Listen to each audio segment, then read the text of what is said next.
കഞ്ഞിവെള്ളം കുറച്ചെടുക്കാം. ഇനി ഇതിനകത്തോട്ട് ഇട്ട് കൊടുക്കുന്നത് നമ്മൾ തീർന്ന പേസ്റ്റിൻ്റെ കവറുണ്ടല്ലോ, ആ കവർ മാത്രം മതി, പേസ്റ്റിൻ്റെ ആവശ്യമില്ല. അത് റെഡോ ഗ്രീനോ വൈറ്റോ ഏത് കളറാണെങ്കിലും പ്രശ്നമില്ല. ഇതിപ്പോൾ ഞാൻ മുറിച്ചെടുക്കുകയാണ് കേട്ടോ.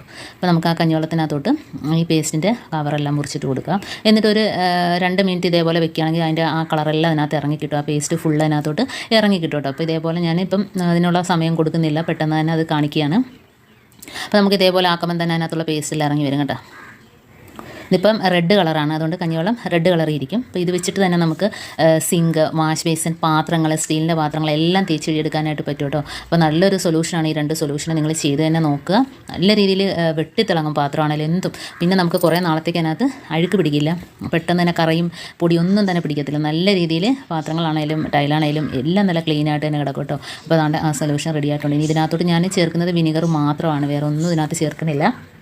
അപ്പോൾ കഞ്ഞിവെള്ളവും പേസ്റ്റിൻ്റെ ആ ഒരു കവറും പിന്നെ വിനീഗറും അത് നമുക്ക് ആവശ്യത്തിന് ഒഴിച്ച് കൊടുക്കാം.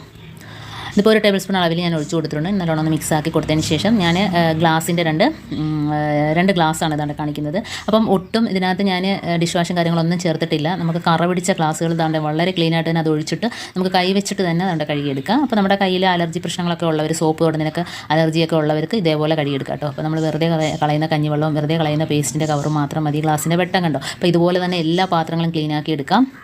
അതേപോലെ തന്നെ സിങ്ക്, നല്ല മഞ്ഞ കറ പിടിച്ച് കിടക്കുന്ന സിങ്കാണ്. ഇതിപ്പോൾ ഈ ഒരു വെള്ളം ഒഴിച്ചിട്ട് ഒന്ന് ജസ്റ്റ് ഒന്ന് തേച്ച് കൊടുത്താൽ മാത്രം മതി, നല്ല രീതിയിൽ ക്ലീനായിട്ട് കിട്ടും. അത് മാത്രമല്ല, കുറച്ച് മാത്രം മതിയുണ്ട്. ഈ ഒരു സൊല്യൂഷൻ ഒരു സ്വല്പം ഒഴിച്ചാൽ മതി, ഒരുപാട് ഒഴിക്കേണ്ട ആവശ്യമില്ല. അപ്പോൾ ഇത് വെച്ചിട്ട് തന്നെ ഒരുപാട് കാര്യങ്ങൾ നമുക്ക് ക്ലീനാക്കി എടുക്കാനായിട്ട് പറ്റും.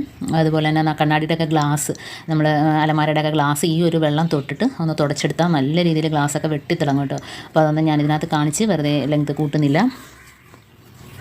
അപ്പോൾ സിങ്കും അതേപോലെ തന്നെ കണ്ടോ നല്ല രീതിയിൽ ക്ലീനായിട്ട് കിട്ടിയിട്ടുണ്ട്. ഇനി ഞാൻ വാഷ് ബേസിനിലും നല്ല രീതിയിൽ കറ പിടിച്ച് കിടക്കുകയാണ്. അതിനകത്ത് ഇതേപോലെ ഈ ഒരു സൊല്യൂഷൻ സ്വല്പം ഒഴിച്ചിട്ട് തേച്ച് കാണിച്ചു തരാം. അപ്പോൾ എല്ലാവർക്കും വളരെ ഈസി ആയിട്ട് നിസ്സാര സാധനങ്ങൾ വെച്ചിട്ട് ചെയ്തെടുക്കാൻ പറ്റുന്ന കിടിലൻ ടിപ്പാണ്. അപ്പോൾ ഇതിനായിട്ട് വെറുതെ പൈസയൊന്നും മുടക്കി സാധനങ്ങളൊന്നും മേടിക്കേണ്ട കാര്യമില്ല. നമ്മുടെ വീട്ടിലുള്ള സാധനങ്ങൾ വെച്ചിട്ട് തന്നെ നമുക്ക് റെഡിയാക്കി എടുക്കാവുന്നതേ ഉള്ളൂ.